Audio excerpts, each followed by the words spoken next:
Hi everyone, welcome back to Winging It. My name's Rebecca. If you're joining us for the first time, you're very welcome, and if you're a regular, welcome back. We're in week 37, and if you are new here, don't be put off by that, because each week we create a standalone piece that works all by itself, so you can join in from today with no problems at all.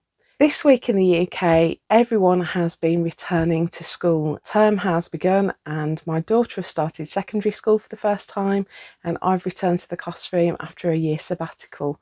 So school has been very much on our minds this week, and so that is going to be our prompt. Now I'm going to carry on using our complementary colours. This week I'm going to be using red and green, and we're also going to be using our stitches of the month. We are exploring couching through September. If you don't know what that is and haven't come across it before, I've got a video all about it and I'll link it at the top of the screen. We're keeping it fairly simple. We'll need some long thin strips of fabric and some embroidery threads and a couple of other bits and pieces from our sewing kit. I've put a list of everything you'll need to stitch along with me in the description below, so do check that out. So gather all your bits and pieces and let's get stitching. I did have two very clear ideas this week, and the first one was a bunch of roses. Roses was the first thing that came to mind when I thought of red and green together, and I thought we could applique some leaves in the background, maybe couch the leaf veins, and then create our roses from maybe couched ribbon or sari silk or something like that, different bits of thread, and create a bunch of roses. And then, because couching works quite well for lettering, I thought this lent itself to some lettering, and I was flicking through our book and noticed that we hadn't actually put any words on any prompts for quite a long time, several months in fact. So I thought about that Robert Burns poem, My Love Is Like a Red, Red Rose, and thought that might be quite a nice thing to couch onto our panel.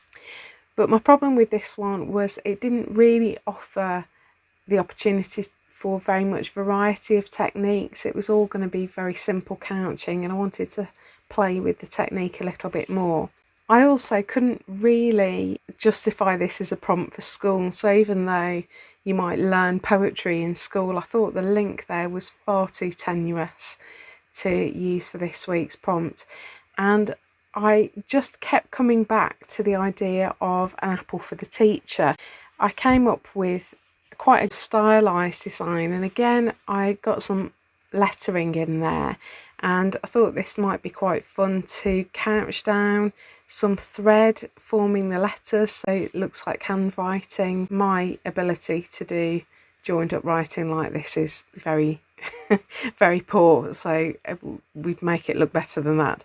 But I thought we could do some layers of couched fabrics and maybe get some different textures in there, fabrics, threads, maybe some wool, and this could just be some fairly simple applique, the leaf and the stalk, but we could have quite a bit of fun using different stitches over our couching and different textures and fabrics. And so even though I've only got two design ideas this week, this one really appealed to me straight away, so this is where we're heading.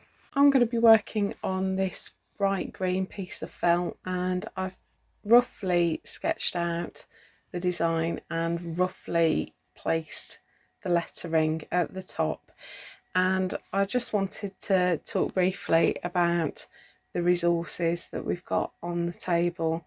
So I've got some pearl cottons here in different thicknesses. Most of them are 8s, but I have got a 12 here that is really fine and quite nice and glossy as well. So I've got that. I've got some strips of fabric and just bits and pieces that I found. So I've got some t-shirt yarn that I dug out. I've got some of this cord, no idea where this came from. I think it might have wrapped something up in the past. And I've got bits of sari silk, and I've got this lovely crinkle ribbon that I think came from around the necks of Lindt chocolate reindeer at Christmas, and I just love the texture, so I grabbed it before it ended up in the bin. I've got some wool, and this is 100% wool that I grabbed at Yarndale. So I've got some dark green and some lighter green and a red there as well, and I've also got some glitter yarn. I thought that was a nice different texture to put in there. And I've also dug out some sheepies cottons in some greens and reds. I don't have a lot of reds, I've just got this nice burgundy one there that I thought was nice. So I've got some bits and pieces to play with, and unusually I thought I would start with the lettering. And so I've got this dark red pearl cotton here, and this is what I'm going to form my letters with, and I thought I would stitch over it in that fine green pearl cotton. So I've threaded both of them up because I'm actually going to start by coming up from the underneath. So I'm coming up from the back at the top of the A, and really I'm just trying to secure the end and hide it away. And I'm going to come up a little way further along with my green pearl cotton. So I'm not really going to stitch with the red now, I'm going to just lay it on the surface, but at the end of each word, to save having a trailing thread, I'm going to take it back through the felt and bring it up at the top of the next word. So if that doesn't make sense, hopefully it will as I go along. So I'm just going to do some very simple couching and use the thread. I've kept it quite fine for this because the lettering isn't going to be massive. I thought a thinner thread would make it easier to form smaller letters. So nothing fancy for this one, just very simple couching, just using the thread almost like ink, as though I was writing with a pen. If you find doing lettering difficult, this might be a solution for you. I'm not a massive fan of stitching lettering. It's not by any stretch of the imagination my favourite thing to do. I find it difficult to be precise and get a finish that I'm happy with, but couching means that you can almost write with the thread, and I much prefer this as a method. Just like I would do with handwriting, I've gone up and now I'm going to go back down to form the stick of my A, and I'm just holding that tight at the top there because I don't want to form a massive loop at the top.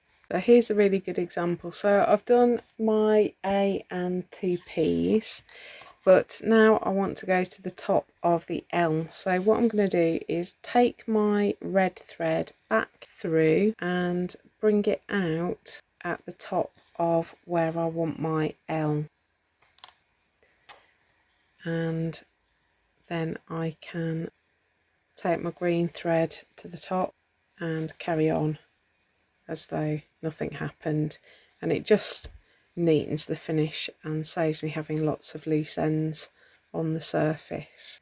So I'm at the end of my first word, and so now I've got my red thread and I can take it back down through the fabric, through my felt, and I've got the word apple there. And I quite like the fact that it's a little bit random and a little bit sketchy.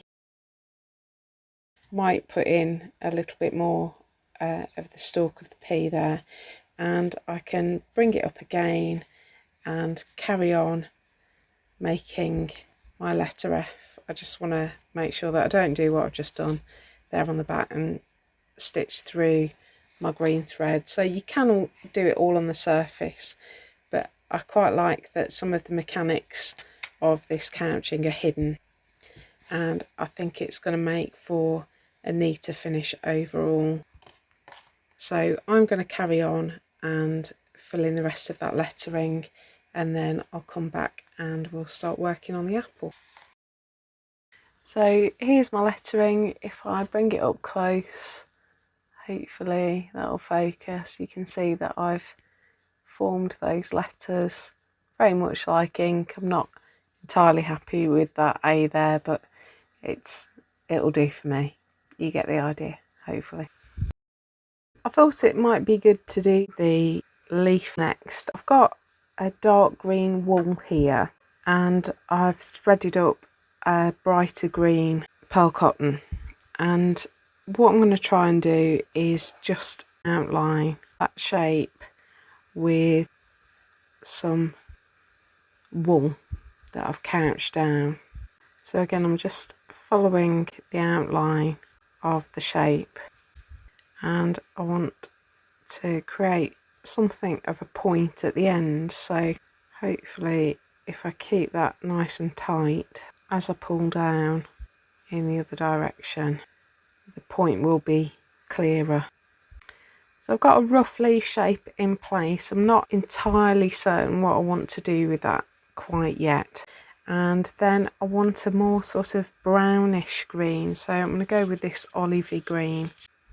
And I thought I could get a little bit of this wool and maybe get 2 or 3 strands thickness. So I've just folded it onto itself there, and I thought we could create the stalk by creating a bit of couched cord. So I'm just going to hold it down first of all, right down to the point, and then come back and stitch over the top. So a couched cord is almost like piping. I've got my yarn held down there, and all I'm going to do is do my couching stitches really close together, so it almost covers the wool completely and creates a sort of raised cord.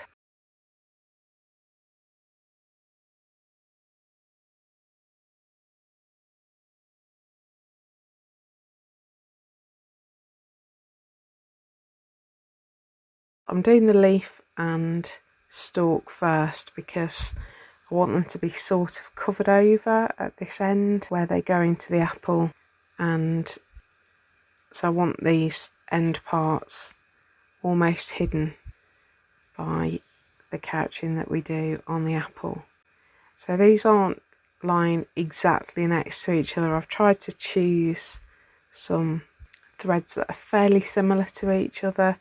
So the thread that I'm using to couch is a fairly similar colour to the wool that I've used. So if the wool shows through, it won't matter too much. I'm trying to stick only to shades of green and red. I'm trying to sort of flatten out the wool the further I go up, so that the stalk gets a little bit wider towards the end.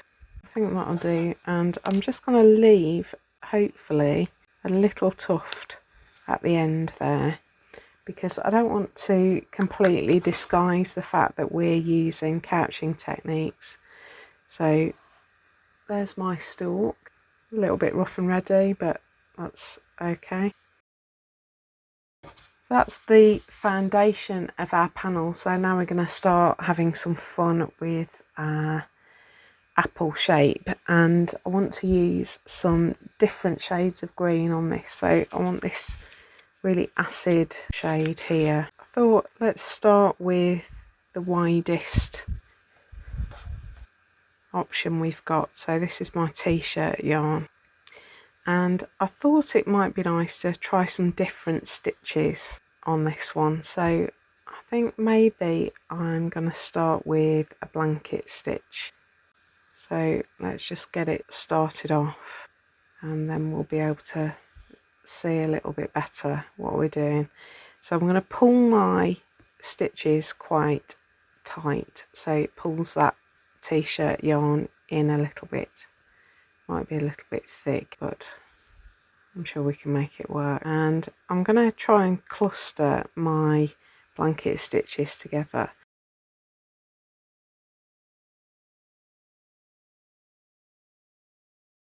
So I've done 2 that are quite close together there, and then I'm going to leave a bit of a gap, I think. Hopefully this will work as I'm going around a curve.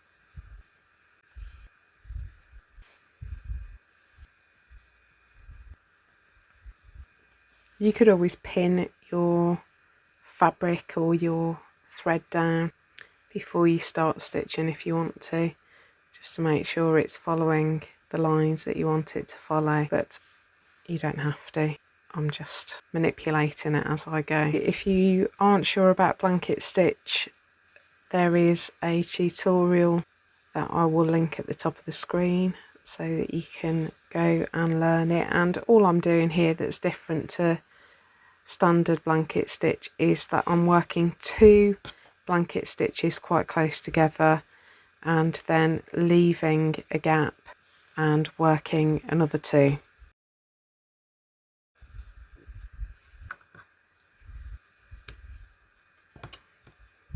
So there's our outline. Not entirely certain what I think of that so far, but we just keep going until it looks right. So I'm just going to get a red now, and I may decide that that needs some red thread going back the other way, but let's see how it looks when I've put some different fabrics in. Let's have a go with some sari silk. So sari silk, I'm just going to sort of roll up, and I think we could maybe have a go at a cross stitch for this one. So I'm just going to catch it down. Starting off is always the most tricky bit, I think.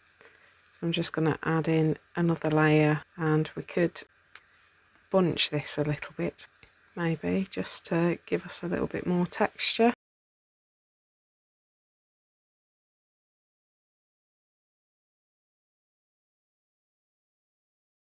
I'm just sort of twisting it as I go, and that's just going to allow some bunches to form.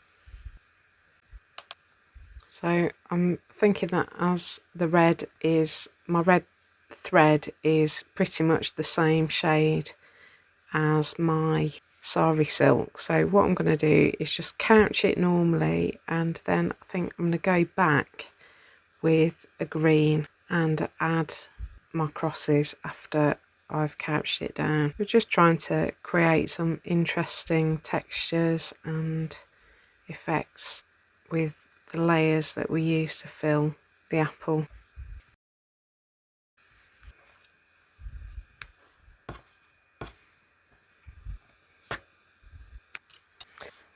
So I can go back in now and add a little bit of decorative stitching to that layer that I've just put in.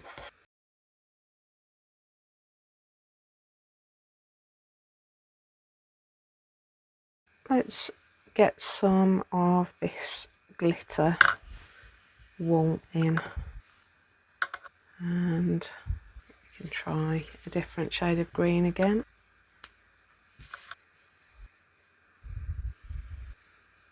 And I think I'm just going to do a normal couching stitch, but again I'm going to do some clustering. So I'm going to do 3 couching stitches and then leave a bit of a gap.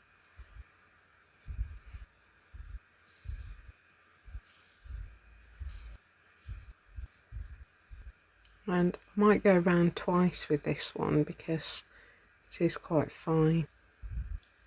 I'm quite liking the bit of sparkle that it's adding.